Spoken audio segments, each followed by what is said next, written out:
नमस्कार। आज मैं शैलपुत्री की कथा सुनाने जा रही हूँ। एक बार प्रजापति दक्ष ने एक बहुत बड़ा यज्ञ किया।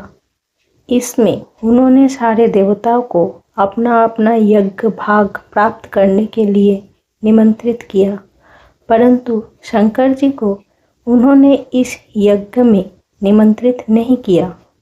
सती ने जब सुना कि उनके पिता एक अत्यंत विशाल यज्ञ का अनुष्ठान कर रहे हैं, तब वहां जाने के लिए उनका मन विकल हो उठा। अपनी यह इच्छा उन्होंने शंकर जी को बताई। सारी बातों पर विचार करने के बाद उन्होंने कहा, प्रजापति दक्ष किसी कारणवश हमसे रुष्ट है। अपने यज्ञ में उन्होंने सारे देवताओं को निमंत्रित किया है। उनके यज्ञ भाग भी उन्हें समर्पित किए हैं, परंतु हमें जानबूझकर नहीं बुलाया है। कई सूचना तक भी नहीं भेजी है।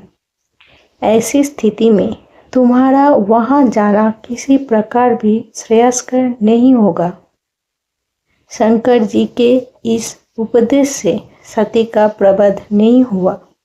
पिता का यज्ञ देखने वहां जाकर माता और बहनों से मिलने की उनकी व्यग्रता किसी प्रकार भी कम ना हो सके।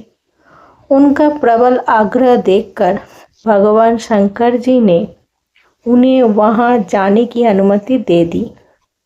सती ने पिता के घर पहुंचकर देखा कि कोई भी उनसे आदर और प्रेम के साथ बातचीत नहीं कर रहे हैं। सारे लोग मुंह फेरे हुए हैं। केवल उनकी माता ने स्नेह से उन्हें गले लगाया। बहनों की बातों में व्यंग और उपहास के भाव भरे हुए थे।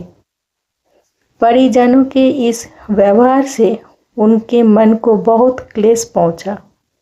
उन्होंने ये भी देखा कि वहां भगवान शंकर जी के प्रति तिरस्कार का भाव भरा हुआ है। दक्ष ने उनके प्रति कुछ अपमानजनक वचन भी कहे। यह सब देखकर सती का हृदय क्षोभ, ग्लानि और क्रोध से संतप्त हो उठा।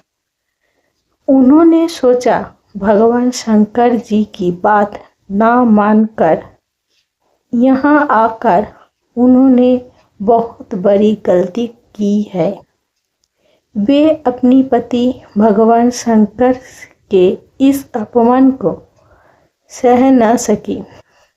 उन्होंने अपने इस रूप को तत्क्षणात वही यज्ञाग्नि द्वारा जलाकर भस्म कर दिया। वज्रपात के समान इस दारुण दुखद